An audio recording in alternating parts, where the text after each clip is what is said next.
Hi brolies, Marvin here from techbirol.com, where we do unboxings, reviews, and sexy birals.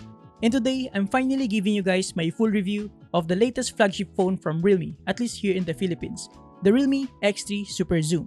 Now, like I mentioned on my unboxing and first impressions, in this video, we'll focus on the camera quality as I feel like it is one of its strong points other than the fact that it has some flagship killer specifications which boast a decent Snapdragon 855 Plus, Adreno 640 GPU, 12GB of RAM, and a whopping 256GB of internal storage. But don't worry, as I'll still provide you guys with all the important details that you need to know about this new smartphone. With that being said, let's get into it. Alright, without further ado, inside the box we have a couple of paperwork, as usual a free jelly case, a SIM card ejector pin, a USB Type-C charging cable, a 30-watt power brick, and of course the new REALME X3 Superzoom smartphone itself. Now, if you want to get the full experience, you can watch my unboxing and first impressions video here. Now, before we discuss about the camera quality for our main topic in this video, let's do a quick parts overview first and discuss all the different hardware and features of the REALME X3 Superzoom. Alright, so in front we have the 6.6-inch IPS display with a Full HD Plus 2400 by 1080 resolution, 399 ppi, and with a screen-to-body ratio of around 90.5%. As you can see, the bezels are relatively thin even on the chin. This display is also protected by Corning Gorilla Glass 5, and it also has a pre-applied screen protector, which is an added bonus. Aside from that, it also features a punch hole design to make way for a dual selfie camera that features a Sony IMX616 32MP camera and an 8MP ultra-wide angle lens. And lastly, here in front, we also have a subtle earpiece on the edge of the smartphone. So in terms of the display quality, it is pretty decent and can get substantially bright, and it can also go super dim if necessary. It also has good viewing angles, vivid colors, punchy contrast, and with substantial sharpness and details. Overall, in terms of the quality of the display, I'm okay with this even if it is not AMOLED.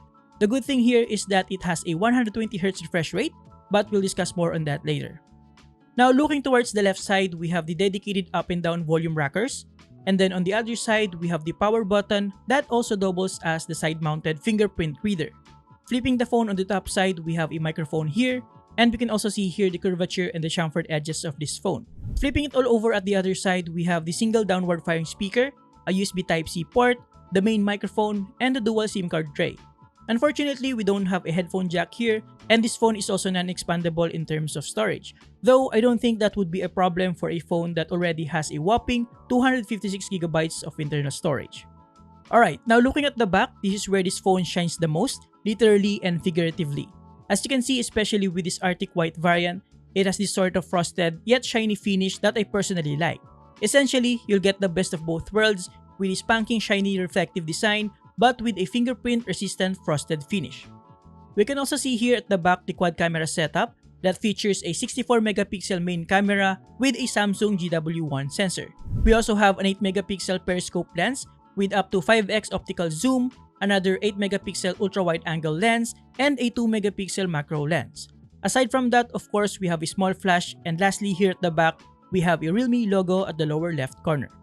So overall, in terms of the design, construction, and input and output ports, the REALME X3 Superzoom has all the necessary tools you need for a decent mobile photography experience, especially with a total of 6 cameras at your disposal. And of course, having a nice and aesthetically pleasing design with a fingerprint-resistant back panel and sleek curves and chamfered edges, the REALME X3 Superzoom certainly deserves the flagship treatment. Alright guys, now let's go under the hood and check out the rest of the specifications of the REALME X3 Superzoom.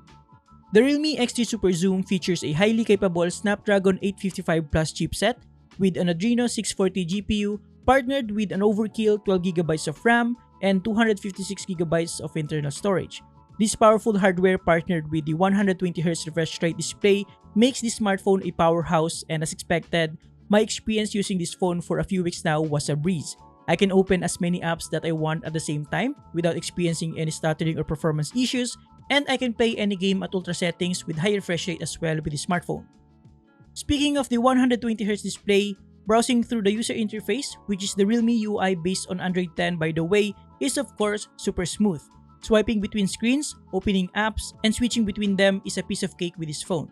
Not to mention that the REALME UI interface is also relatively lightweight, with only a few pre-installed apps and useful tools out of the box. Aside from the user interface, what I like about this phone is the fingerprint sensor, which is also quite snappy, responsive, and reliable, as well as the face unlock feature, though I seldom use that option. Now, like I said, the display quality is decent, with good viewing angles, colors, contrast, and sharpness, and of course in terms of the speaker, thankfully it is also quite decent, with clear mids, highs, and has just enough kick on the low end. And this is actually quite vital since this phone doesn't have a headphone jack. Now, volume levels could have been better though, but for a single downward firing speaker, I think that's to be expected. Now, in terms of gaming, like I said earlier, the REALME X3 Superzoom with powerful hardware under the hood performs like a champ in any game that I've tested it with. I tested it in Asphalt 9 in high quality settings, and I didn't experience any stuttering at all at any point of the gameplay, even during car clashes and whatnot. I also tested it in Call of Duty Mobile in very high settings and in max frame rate mode, and I also didn't encounter any stuttering or frame drops. Of course, I tested it in Mobile Legends with HD mode and HDR mode on, and thankfully, Ultra Graphics settings was also available, so of course, I cranked that up as well, and as per my experience playing a few games, I also didn't encounter any frame drops even during clashes and with all the effects going on the screen.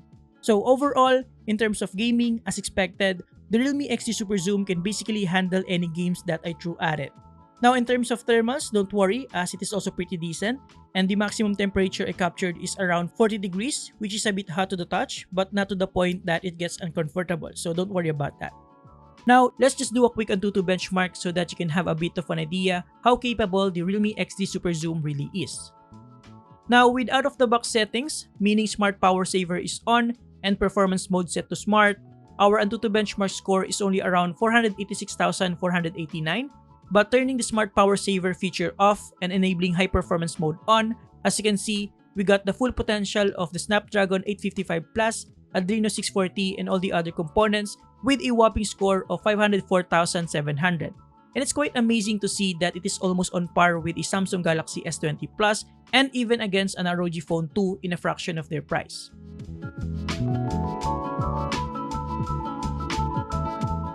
Now, in terms of battery life, the REALME X3 Superzoom features a 4200 mAh of battery, just a tad lower than the REALME 6 and 6 Pro, but as per my testing, it was able to last a little bit longer for around 7.85 hours in my usual PC Mark Work 2.0 battery life test with maximum brightness and maximum volume. Not to mention that for the REALME X3 Superzoom, the test was done using the speaker since it doesn't have a headphone jack, so in theory, it should last even longer compared to the REALME 6 and 6 Pro, which actually makes sense since Snapdragon chipset is known to be more efficient, especially with a 7nm one with the REALME X3 Superzoom. Now, the good thing here, which also applies to the REALME 6 and 6 Pro, is that the REALME X3 Superzoom supports fast charging with the included 30W power brick that essentially allows you to charge the phone for just around an hour. And as per my own testing, true enough, I was able to charge the REALME X3 Superzoom from 10% to 100% for exactly an hour. Alright guys, finally, with all the necessary details out of the way, let's talk about the camera performance of the REALME X3 Superzoom.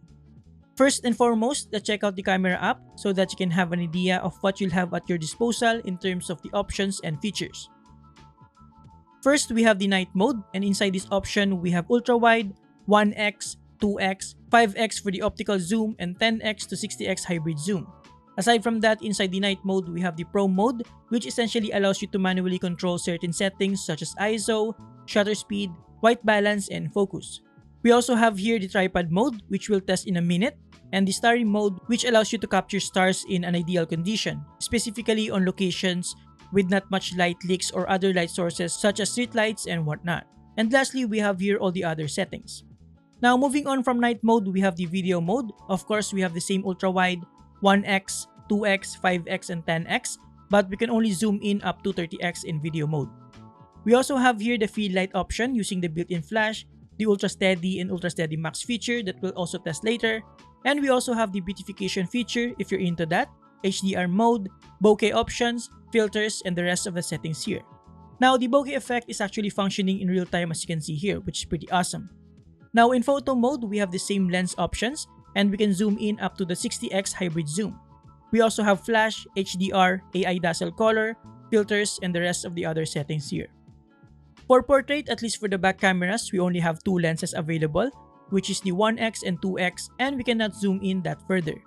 Of course, for portrait, we have the beautification mode, which works even for photos as you can see on Mina's face right here. We also have here filters and other settings. Now for the 64 megapixel mode, of course, we can only use the 64 megapixel camera with a Samsung GW1 sensor, and we cannot zoom that in as you can see here.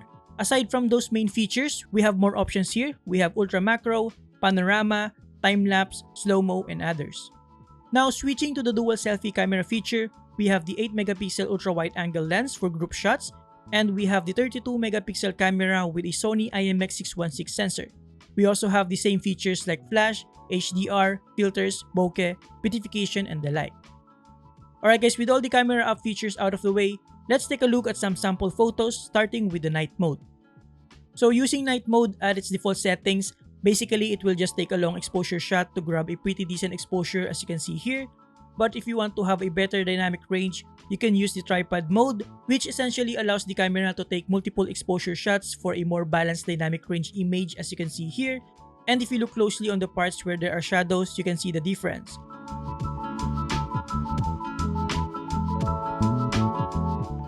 And that's actually pretty cool that you have those two options for shooting in a low light environment.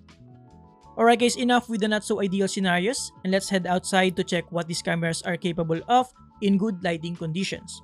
Of course, we're gonna start with that 1x to 60x hybrid zoom test, so here are some sample photos for you guys.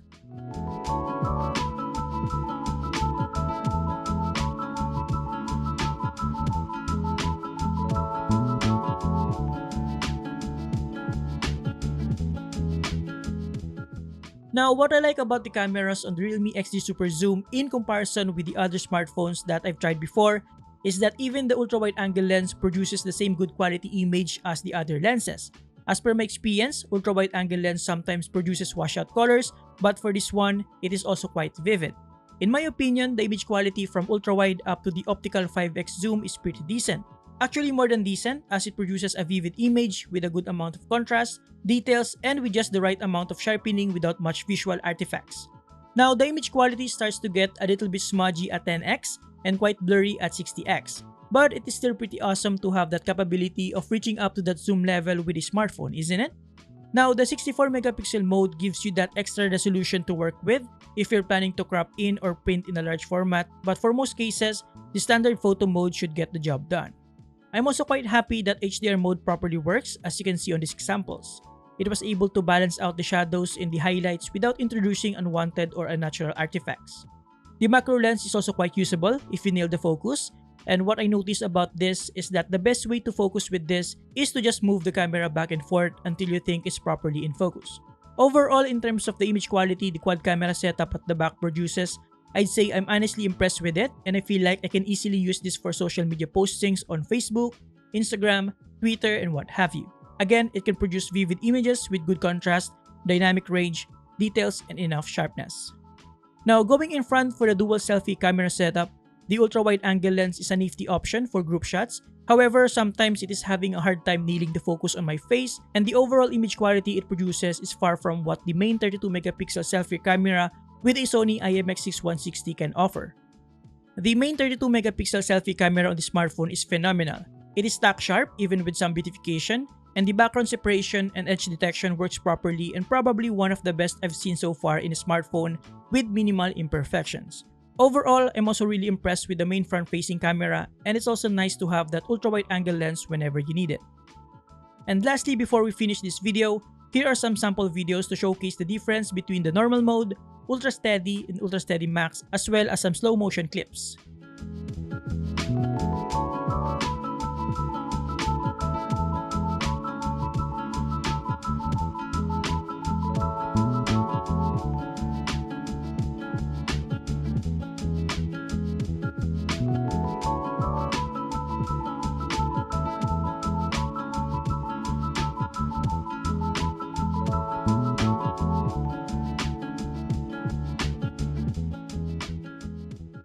In my opinion, the video quality is pretty decent and certainly usable, especially for social media postings. The main difference between the Ultra Steady and the Ultra Steady Max is that the Max option utilizes the ultra-wide angle lens, and usually using an ultra-wide angle lens for videos gives you a much smoother experience due to the wider field of view. The wider the image is, the lesser the shakes becomes obvious. That's why we seldom see filmmakers use tight lenses on a gimbal. So to conclude, the REALME X3 Superzoom is certainly a powerhouse, bona fide flagship phone that provides a very good experience for anything that you might be looking for on a smartphone. It has beefy hardware specifications, partnered with a relatively lightweight user interface and useful applications and features, and boasts a 6-camera setup with up to 60x hybrid zoom and a very capable 32-megapixel selfie camera. Of course, with the Snapdragon 855 Plus Adreno 640, 12GB of RAM, and a massive 256GB of internal storage, you can pretty much play any games on this at maximum settings and in high frame rate, partnered with a smooth 120Hz display. Of course, no smartphone is perfect, and if I have to nitpick, I'd say a larger battery and an AMOLED screen could have made this phone even better. But other than that, there's not much to complain about this, and if you can justify the relatively affordable price of around 24,990 for what it can offer, then I'd say go for it. And there you have it guys, thank you for watching, and hopefully I was able to help you get an informed decision should you choose to get this phone. Huge thanks to REALME for sending this in and for allowing me to review this without any restrictions. You can get this from the link below. Thank you for watching, subscribe if you like this, and see you next time. Have a great day guys, you're awesome.